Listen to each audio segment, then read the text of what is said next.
The National Weather Service is defending itself regarding the alerts that it issued and the timing of them.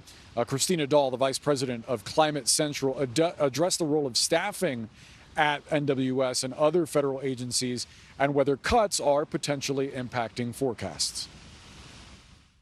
I think it's too early to say. I mean, we do know that the National Weather Service issued multiple warnings about flood risk, and so clearly they were getting messages out. They do have a vacancy right now in a critical position called the Warning Coordination Meteorologist, and so it could be that that vacancy had, connections to local authorities who could have helped to raise the early warnings for residents. But generally, a weather forecast office for the National Weather Service has someone on staff 24 hours watching the radar to see what is happening in terms of precipitation, rainfall, other threats. And there are National Weather Service offices throughout the country that, because of staffing cuts, are no longer staffing their offices 24 hours a day. And so we need these critical people to be keeping us safe 24 hours a day in every one of these offices across the country. And the second piece of this is that staffing cuts at NOAA, or the National Oceanic and Atmospheric Administration, more broadly, are threatening the future ability to forecast events better. Forecasting a storm like this one, where exactly is the heaviest rain going to fall? How is it going to translate from rain into flooding? These are extremely challenging problems scientifically, and it's the research of NOAA that enables us to improve our forecasts year over year so that we can more accurately pinpoint the warnings that need to go out to the public. Now, the very reports designed to warn us of these extreme weather risks have seemingly disappeared. Legally mandated national climate assessments, long used by state and local officials to prepare for climate impacts, have been quietly removed from federal websites. The White House says the info will now be housed within NASA. Joining me now, the man who helped build this very system that's now being taken apart, John Holdren. He's the co-director of the Science, Technology, and Public Policy program at Harvard University's Belfer Center and a former science advisor for President Obama. Thank you so much for being with us on this holiday weekend. Let's start here. For viewers who might just be hearing about this, what exactly are these national climate assessments, and what does it mean that they've effectively vanished from federal websites?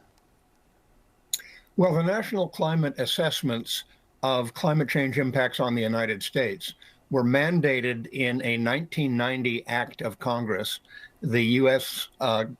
Global Research Act of 1990. And they are supposed to be produced roughly every 4 years. Some have been slow, but on the whole, there have been 5 such reports produced. The 6th was recently canceled in midstream by President Trump. And the 5 previous ones, which were all posted on the U.S. Global Change Research Program's website, have disappeared for the moment. They may show up on the NASA website. We can hope so. But the whole fiasco is simply one aspect of a campaign by the Trump administration to dismantle large parts of the U.S. research establishment, and in particular, to dismantle every effort to better understand and predict what climate change is doing in the United States. Well, John, help me understand this a little bit more. You've warned that suppressing this kind of information could actually increase the danger Americans face from climate impacts. How does that work? Absolutely. And what a horror story in Texas. The flash floods in Texas, the Guadalupe River, 51 missing, 51 dead, more missing. Children at a camp. And you know, when the president guts all of the early warning systems and the weathering forecast abilities of the government, these are the results that we're going to start to see on a daily basis because he's put this country in so much danger by his horrible, horrible decisions and this ridiculously immoral bill that he just signed into law. As Republicans cheered, people will die as a result, and they've started already. Shame on him. Shame on every GOP sycophant who's listening and following the disastrous decisions of this mentally incapacitated POTUS. Yes, Trump does deserve blame here. I saw some right-wingers come into my comments and go into the comments on all the other posts on this, on other parts of social media, basically saying, oh, are we blaming Trump for the weather now? Well, like, no, we're not. But this crisis is exacerbated by Trump's failures. Look, the best of preparation, the best work you can do, tragedies are still going to happen. They have, they will, and they will in the future. And so, yes, people will lose their lives despite the best efforts of first responders and the government officials and funding structures and all that. But Trump made it actively worse. His cuts to scientists and first response has made it worse. So when the tragedy inevitably happened, instead of it being awful, it is incomprehensibly awful.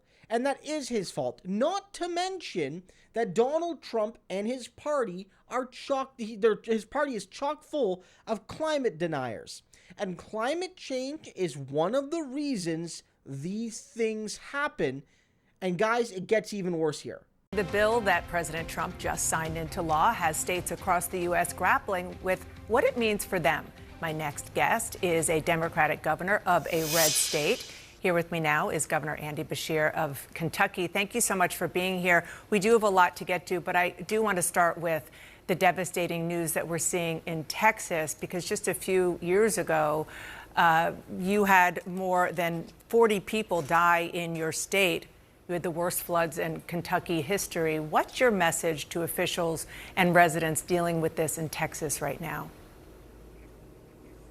Well, to the people of Texas, Kentucky loves you. We know what you're going through. In July of 2022, we lost 45 Kentuckians, each one a child of God, to devastating flooding. What these families are going through right now is just pure hell. And what they need is the entire country to wrap their arms around them, to show them just pure love. And to everyone on the ground, we need your help in staying out of flooded areas so that first responders can get in. I know they're still searching for a lot of people. So we need to make sure that those in the boats and those in the helicopters have an unobstructed way to get to these places.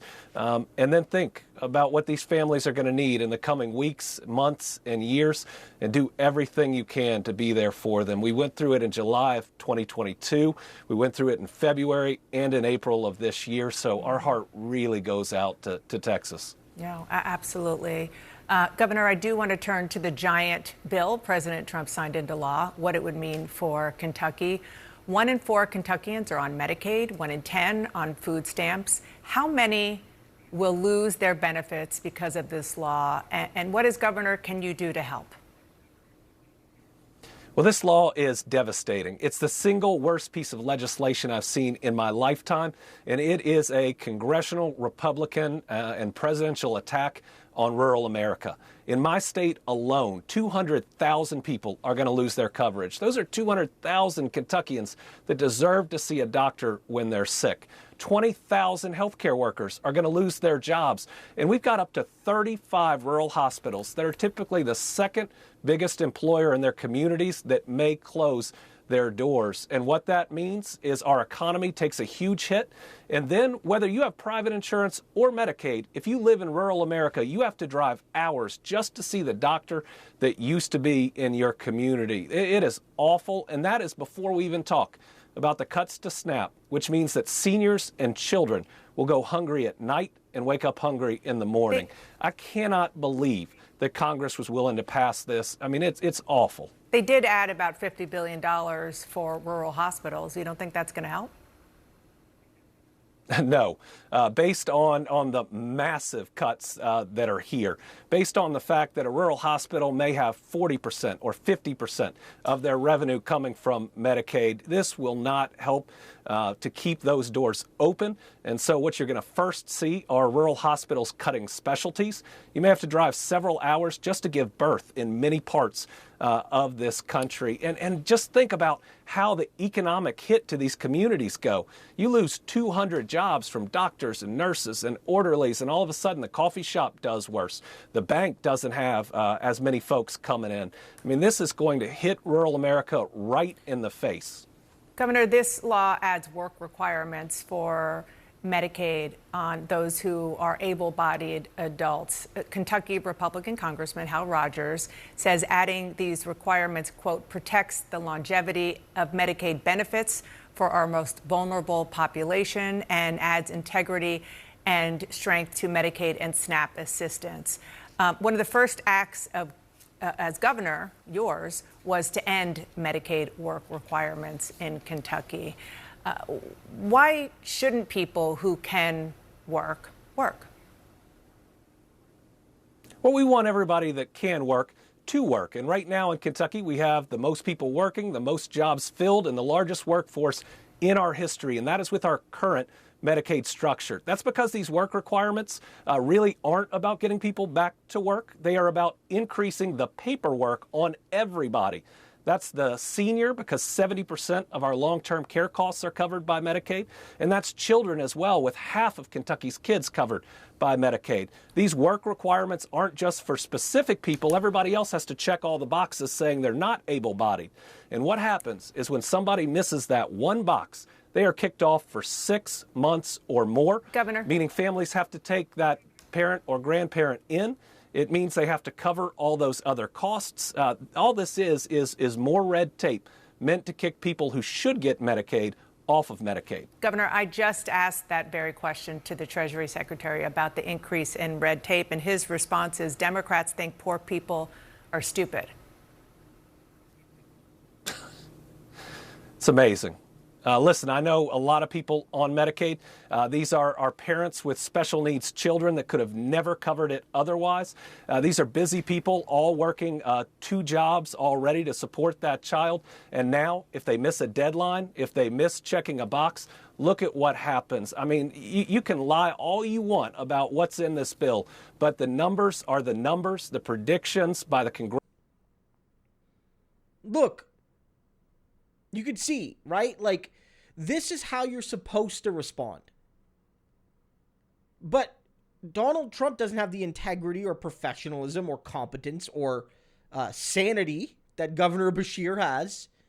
And so this is why leadership matters. Like, look, the Republicans, I don't want a Republican in power because they have bad policies. Heck, I mean, most of the Democrats have insufficient policy. Again, all the Democrats not backing Mamdani now. I don't trust them particularly either. But Republicans universally have bad policy. Full stop. Even the good ones like Liz Cheney, awful on policy, right? But leadership matters too. And when Trump was chosen by the Republicans, they chose a man that not only is ideologically evil and does things out of hate, he does not have the competence to be a leader when the people need him.